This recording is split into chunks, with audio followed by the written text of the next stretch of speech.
পশ্চিমের গায়েও কম হইচই লাগেনি।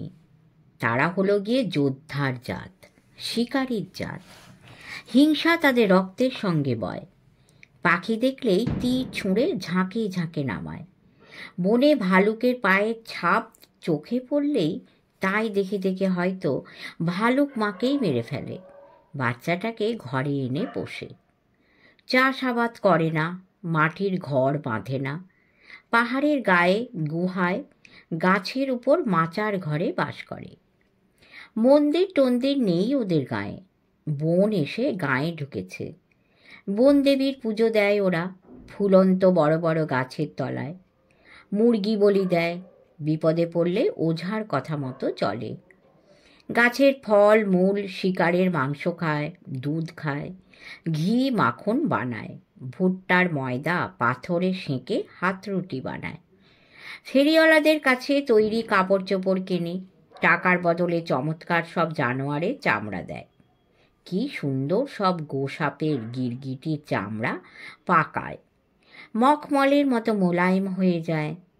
পৌষের মেলায় মোড়ল 4টে লোকের মাথায় 4 গাঁটরি দামি চামড়া চাপিয়ে নিয়ে যায়। তার জন্যে যা পায় তাতেই সারা পশ্চিম গাঁয়ের সকলের সারা বছরের ওষুধপত্র, শখের জিনিস, শাড়ি, লুঙ্গি, ধুতি, পাগড়ি, বাসন কোসন যা লাগে সব কিনে আনে। গ্রামবাসীরা জন খেটে টাকার বদলে খুশি হয়ে যার যা দরকারি জিনিস বেছে নিয়ে যায়। নিজেদের মধ্যে ঝগড়াঝাঁটি কম হয়। কুঁড়েদের দিয়ে গাছ কাটানো, মাটি কোপানোর কাজ করানো হয়। তাদের আলসেমির রোগ বেমালুম সেরে যায়। আর সকলের সঙ্গেই দেখতে দেখতে সব কাজে লেগে যায়। মন্দ ছিল না পশ্চিম গাঁয়ের জীবন, তবে লোকগুলো যেন একটু হিংস্র। কথা কম বলে, বর্ষা তোলে বেশি। চোখের কি দৃষ্টি! নীল আকাশে কালো বিন্দুর মতো বাজ পাখি দেখা যায়, তারা ওদের শখের সবুজ পায়রা ছোঁ মেরে তুলে নিয়ে যায়। ওস্তাদ ছেলে ছোকরারা মাটিতে দাঁড়িয়ে সেই পাখি নামায়। এমন করে তীর ছোঁড়ে যে পাখি নামে কিন্তু কচ্চিৎ মরে। তাদের সুস্থ করে শিকারের বাজের শিক্ষা দেয়। এরাও কুকুর পোষে, বনের মধ্যে কুকুরেরা চড়ে খায়। ব্যাদরা, শিকারীরা আর যারা বনে বাস করে তাদের প্রাণ হাতে নিয়ে ঘুরতে হয়। কেউ আড়ালে থেকে একটা ঘাস মারালে তার শব্দ কানে যাওয়া যায়। 100 গজ দূরে গাছতলার রোদ ছায়ার গালছের উপর চক্কর কাটা কেউ শুয়ে থাকলে তাকে দেখতে পাওয়া যায়। আর যেদিক থেকে বাতাস বয় তার উল্টো দিকে দাঁড়িয়ে কোথায় কে আছে, কি করছে তার গন্ধ পাওয়া যায়। নইলে যে বনে বাঁচা যায় না। এসব নিয়ম পশ্চিম গাঁয়ের লোকেদের জানা ছিল। মিছিমিছি তারা মজা করতে জন্তু মারত না। তারা তো আর লেখাপড়া জানা শহুরে মানুষ নয় যে বন্দুক দিয়ে হরিণ মেরে তার মুন্ডুটি কেটে নিয়ে ধরটা ফেলে রেখে চলে যাবে। তবে এই পাহাড়ে আসার সাহস তাদের নেই। এলে এমনি তারা খায় যে পালাবার পথ পায় না। মাঝে মাঝে বনের জানোয়ারদের মারতেই হয়, যেমন সেই ভাল্লুক মাটাকে মেরেছিল। সেটা ভালো কাজ হয়নি। মোড়লের মেয়ে সেই স্তক বাচ্চাটাকে নিজের ছেলে মেয়েদের সঙ্গে পালছে। এই সময় দূর থেকে দেখা গেল সদরের বড় রাস্তা দিয়ে অনেক জন্তু জানোয়ার, ট্রাক, খাকি পরা লোকজন ধুলো উড়িয়ে বিকেলের আকাশকে লালে লাল করে বাঁক ঘুরে পশ্চিম গাঁয়ের পথ ধরল। যারা বিকেলে বসে অস্ত্রের শান দিচ্ছিল, চামড়া চেঁচে পাতলা করছিল, তারা সবাই লাফিয়ে উঠল। যুদ্ধ, যুদ্ধ, আবার নিশ্চয়ই যুদ্ধ লেগেছে। ও মোড়ল, সেবারও কি এমনি হয়েছিল? মোড়ল ঢোক গিলে বলল, এই সেবার তো নাম লেখাবার সঙ্গে সঙ্গে আমাকে শুদ্ধ ফ্রাঙে পাঠিয়েছিল। বাবা, সে কি বোমা গোলা! তবে বনদেবীর মাদুলিটের গুণেই হোক কি যে কারণেই হোক আমার চুলের টকাটি কেউ ছুঁতে পারেনি। পাশ থেকে দলের লোক বড় বড় বোমা খেয়ে সিরেফ হাওয়া হয়ে উড়ে গেল। এতটুকু খাকি সুতো পর্যন্ত দেখা গেল না। যেখানে ছিল ঘর সেখানে হলো বড় বড় গর্ত। তেমনি একটা গর্তে ছোট্ট একটা সোনার ক্রুশ পেলাম। বনদেবীর নাম করে গলায় ঝুলিয়ে নিলাম। তারই গুণে দেখিস তোরা, এবারেও কেউ তোদের কোনো ক্ষতি করবে না। ক্ষতি হয়তো হবে ওই পূব গাঁয়ে। সেখানকার মোড়ল দাদা বর্মার বনে যুদ্ধ কাটিয়েছিল, তেমনি বিশ্রী এক জ্বরে ধরেও ছিল। আধখানা হয়ে ফিরেছিল শুনেছি। এখন কেমন আছে কে জানে। মোড়লের নাতি তানি বলল, তারপর তোমার কি হলো? হবে আবার কি, ফ্রাঙ্ক তো শত্রুরা নিয়ে নিল। নৌকো করে দুপুর রাতে একটুখানি সাগর পেরিয়ে ব্লাইতে পৌঁছলাম। বাবা, সেখানেও কি রক্ষে ছিল! ধূপ ধাপ বোমা পড়তো। মাটির নিচে সুরঙ্গে সেঁধিয়ে বসে থাকতাম। ক্রুশের আশীর্বাদেই বোধহয় যুদ্ধ বন্ধ হলো। টাকা কড়ি আর লোহার মেটেল নিয়ে ফিরে এলাম। এসেই গাঁয়ের ছেলে মেয়েদের লেবরাই অভ্যেস করতে লেগে গেলাম। এখন দেখবি সে কত কাজে লাগবে। আসুক না পল্টন, সে যেই হোক দেখে নেব। তবে কিনা, তানি বলল, তবে কিনা ওই সব জন্তু জানোয়ারদের মায়া ছাড়তে হবে। ব্লাইতিতেও হুকুম হলো, সব পোষা জানোয়ার কুকুর বেড়াল মেরে ফেলো। দেশ ঘেরাও হলে খাবার দাবার কম পড়বে, ওদের আর পালা যাবে না।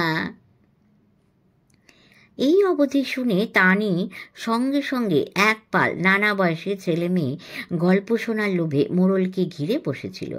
তারা সকলে একসঙ্গে চেঁচিয়ে উঠল, না না না না, ওদের আমাদের অর্ধেক ভাগ খাবার দেব। মোড়ল হাসল, তাতেও কুলুবে না। যুদ্ধকে কি তোরা চোর চোর খেলা ভাবিস? যুদ্ধ বড় ভয়ঙ্কর জিনিস। ব্লাইতির কুকুর বেড়াল ঘরে মোলো, আর ঘরের ছেলেরা বিমুয়ে মোলো। নিজের চোখে দেখে এলাম, ওসব কথা আর শুনতেও চাই না। তানি আর তার বন্ধুরা ওর মুখ চেয়ে দে ছুট গায়ের মাথায় ঘাস জমিতে। সেখানে গরু ভেড়া চড়ে, কুকুররা তাদের পাহারা দেয়। যাদের ঘরে বেড়াল টিয়া ময়না শ্যামা, তারা এক ফাঁকে যে যার গুহা ঘর থেকে পোষা জানোয়ারটি বের করে সঙ্গে নিয়ে গেল। পূব গাঁয়ের ছেলে মেয়েগুলো যে যার ঝোলাতে বিচি বাদাম চিঁড়ে নাড়ু নিয়েছিল। গুরু বাবাকে আরও বলেছিল, শীতকালে যখন কোনো গাছে পাতাটা পর্যন্ত বাঁচে না, তখন তুমি কি খাও? গুরু বাবা খুব হেসেছিলেন। খাবার অভাব কিসের রে, মাটির তলায় 7 রকমের শিকড় আর কন্দ পায়। পচা গাছের ডালে যেসব ব্যাঙের ছাতা গোজায়, সেও একরকম গাছ। মরা ডালে রস চুষে খায়, তাও খায়, তবে চিনতে পারা যায়। কোনোটা যেমনি ভালো, আবার কোনোটা তেমনি বিষাক্ত। আয় তোদের চিনিয়ে দিই। তারপর বিশেষ ওষুধ, কয়েকটা শুকনো আদার মতো শিকড়ও দিলেন, আর একটা কৌটো করে জ্বরের ওষুধ, গোলমরিচের বড়ির মতো বড়ি। শেষটা পিঠ চাপড়ি দিয়ে বললেন, রওনা হয়ে যা, রওনা হয়ে যা। তখনই হলো রওনা হবার সবচেয়ে ভালো সময়। যা যা, যাত্রীর সঙ্গে দেবতা যায়। আর কথাবার্তা নেই। এক পাশ থেকে পড়ন্ত বেলা লালচে রোদের লম্বা লম্বা ছায়া ফেলে ওরা পাহাড় চড়তে লাগলো। এসব পাহাড়ে অনেক ছোট বড় গুহা গহ্বর থাকে, ছোট ছোট জলের উৎস থাকে। বর্ষাকালের বড় বেশি বৃষ্টির জল পাহাড়ের গা চুঁয়ে চুঁয়ে মাটির তলায় কোনো গভীর অন্ধকার পুকুরে জমা হয়। সেই জলই যেখানে একটু পথ করে নিতে পারে, সেখান দিয়ে কুল কুল করে বেরিয়ে এসে তীর তীর করে নিচে নেমে যায়। যেখানে পাহাড়ের গা বড় বেশি খাড়া, সেখানে রামধনু রং ছিটিয়ে উপর থেকে ঝাঁপ দেয়। পাহাড়ের মাথায় দেরি করে সন্ধ্যা নামে। তার অনেক আগেই নিচের সমতলে পাহাড়ে ছায়া পড়ে, আঁধার নেমে যায়। ততক্ষণে পূব গাঁয়ের ছেলেমেয়েরা আরও অনেকখানি উঠে গেছে। মনে হলো প্রায় 1 ভাগ কাবার হয়েছে। আরও 2 ভাগ চড়াই বাকি আছে।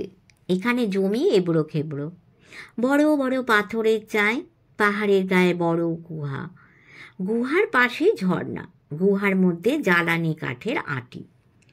আরও কুমা, সুমা, কুসমি, শানু, মানু, তারা আর ছোট খুদেদের নিয়ে ওরা 30 জন তো বটেই, বেশিও হতে পারে। প্রত্যেকের সঙ্গে 1-2 করে জানোয়ার, খরগোশ, বেজি, ভোঁদর। পাখি ছিল 10 রকমের, কেউ খাঁচায় পোড়া, কেউ দাঁড়ে বসা। কুমার সাদা পেঁচা তার কাঁধে চেপে চলেছে, হয়তো খিদে পেয়েছে। মাঝে মাঝে বাঁকা ঠোঁট দিয়ে আস্তে আস্তে কুমার কানে কামড়াচ্ছিল। একটা আমলকি দিতেই সেটা খেয়ে ঘাড়ের পালকে মাথাটি গুঁজে ঘুম ঘুম স্বরে বলল, পেঁচারা দিনে ভালো দেখে না, তখন ঘুমোয়, আর রাতে জেগে উড়ে যায় শিকার ধরতে।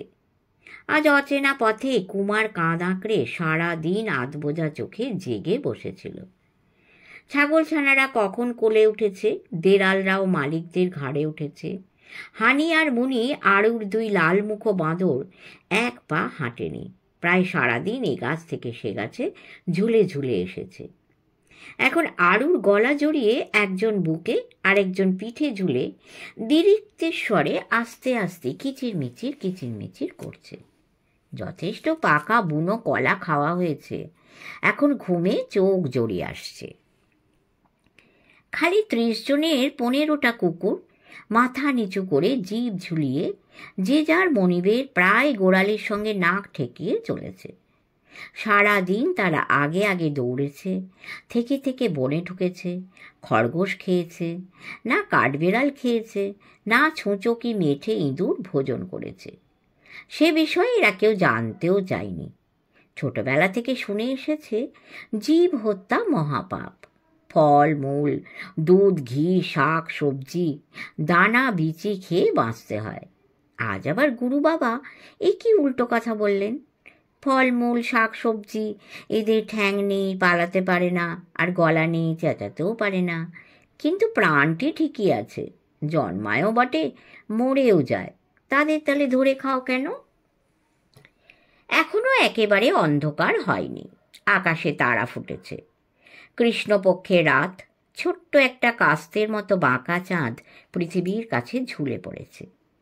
ওরাও সেই দিনের চলা শেষ করে যে যা ছোট ঝুলি নিয়ে গুহার মুখে বসে পড়েছে। পাখিরা সব উড়ে পড়ে গুহার আরামে ঢুকে গেছে, অন্য জানোয়ারদেরও অনেকেই ঢুকেছে।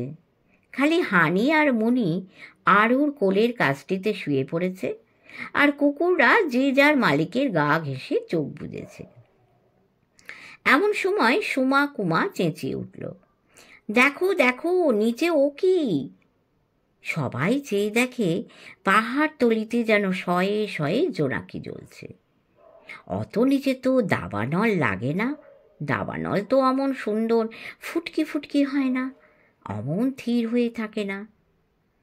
আরও বলল, ও কিছু নয়, পল্টনের ছাউনি পড়েছে। কাল সকালে জলখাবার খেয়ে জন্তু জানোয়ারদের দানা পানি দিয়ে তাঁবু তুলে রওনা দিতে রোদ উঠে যাবে। অর্ধেক লোক নিচেই থাকবে গাড়ি পাহারা দিতে, বাকিরা হাঁচুর পাঁচর করে হাঁপাতে হাঁপাতে এ ওকে ঠেকা দিতে দিতে যখন পূব গাঁয়ে পৌঁছবে তখন সন্ধ্যা নেমে যাবে। তার অনেক আগে মোড়ল দাদুর সঙ্গে গাঁ খালি করে সবাই গরু ছাগল নিয়ে দৌড়ে খিল দিয়ে ঝাউবনের অনেক ভিতরে সেঁধিয়ে যাবে। তাই শুনে সকলের মনে কি খুশি। রাতে অতটা উঁচুতে বেশ শীত পড়ে। সবাই মিলে গুহায় ঢুকে খড়ের গাদা মাথায় দিয়ে শুয়ে পড়ল। যারা এখানে ছাগল চড়াতে আসে তারা কত সময় এসব গুহায় রাত কাটিয়েছে, তাদের সঙ্গে আরও কতবার এসেছে। অন্যরা নেহাত ছোট, তাদের কাছে এসব নতুন ব্যাপার। শীতকালে উপর থেকে মাঝে মাঝে ভালুক নেমে আসে। রাখালরা সারা রাত ধুনি জেলে রাখে, তাই গুহায় খড় আর জ্বালানি কাঠ জমা করা থাকে। শেষ হলো 2য় পর্ব। সুন্দর একখানি বাচ্চাদের গল্প। সবাই শুনবেন, শুনে লাইক দেবেন, কমেন্ট করবেন, শেয়ার করবেন এবং অবশ্যই সাবস্ক্রাইব করে আমার পাশে থাকবেন। নমস্কার।